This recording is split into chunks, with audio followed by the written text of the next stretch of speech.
Let's see how to copy text from picture in iPhone. Go to your Photos app and just open the photo. And now at the bottom right corner of the photo, we can see a little scan option. So just tap on that and this will scan all text from your photo. Now long press the text you want to select and now you can just go ahead and select text first of all just like this.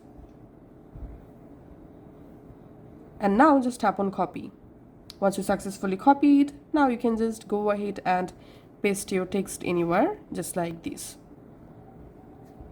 And now if you have a captured image just like this, all you have to need to copy, if you don't see the scan, just long press on your text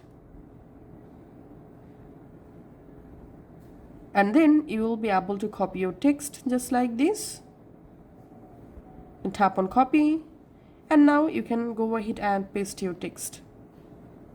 Thanks for watching.